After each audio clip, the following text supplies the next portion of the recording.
This isn't advice, it's a warning. Because what you're about to learn won't just sharpen your mind, it will change what you are. You'll begin to think in patterns, calculate every move, and lose the ability to see people the same way.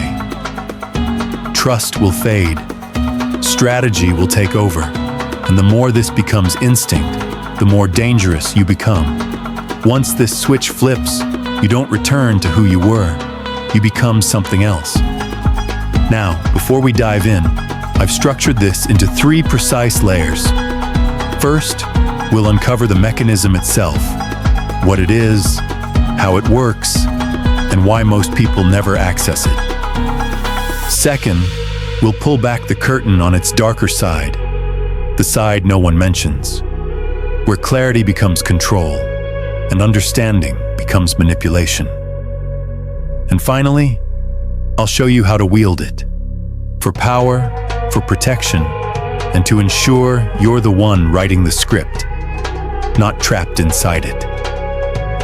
Let me introduce a rare mental skill only a few ever use consciously: metacognition. Simply put, thinking about how you think. It sounds vague, but here's how it works. Most people operate on instinct, what we call level 1 thinking. They react without examining the feeling behind the reaction. Anger leads to yelling. Fear leads to avoidance. Confidence leads to talking. It's impulse-driven. But a strategist, a true player, functions at level 2. They step outside their mind to observe it. They pause. They question. Why am I feeling this? Is this urge useful or destructive? What chain reaction will this set off if I follow it? This is the separation between a pawn and a player, between someone reacting and someone directing the game. This is where true emotional intelligence begins, not with suppressing your feelings, but with decoding them. Most people are slaves to their emotions. They feel something, rage, panic, shame, and they act. No pause, no filter, just reaction, then regret. But someone with metacognitive control, they don't dive into the wave, they observe it from the shore. They ask, what am I feeling? Why am I feeling it? And most importantly, is this even the real emotion? Saying, I'm angry, is often just smoke. A deeper fire lies underneath. Is it embarrassment masked as anger? Is it frustration caused by helplessness? Am I annoyed at them? Or just exhausted and anxious from something else? That level of questioning creates a gap, a space between stimulus and reaction. And in that space, power. You're no longer a puppet. You're the one pulling the strings. Why this works? You stop saying things you'll regret. You maintain composure in pressure. You see through others' masks because you've learned to see through your own. Quick drill.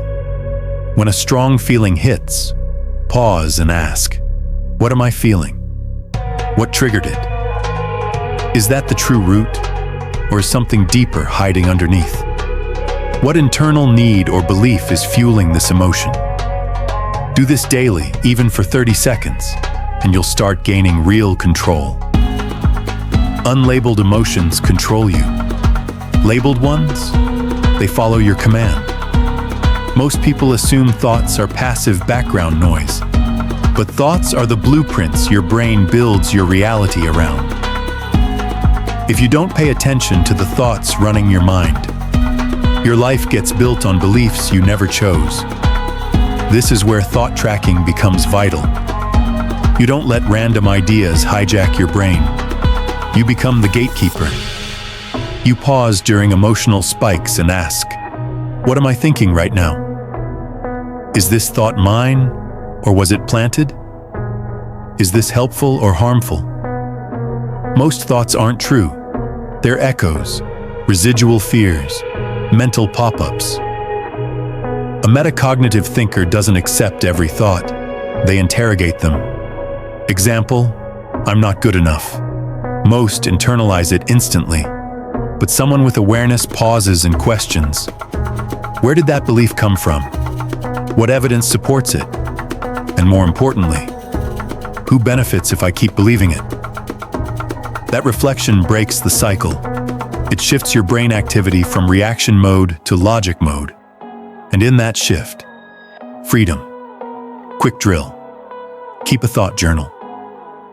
Every night, write down one limiting belief. Then break it down, debunk it, and replace it. Do this long enough, and your subconscious stops running the show. Most people participate in conversations blind. They hear the words but miss the message. They see faces but not motives. But a metacognitive mind does both. Engage and observe. It's like opening a second channel of awareness.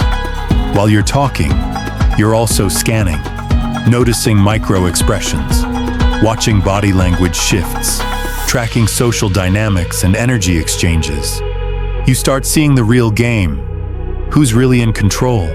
Who's trying to gain it? What words cause tension or collapse? This is how manipulators operate. They don't just speak, they study you.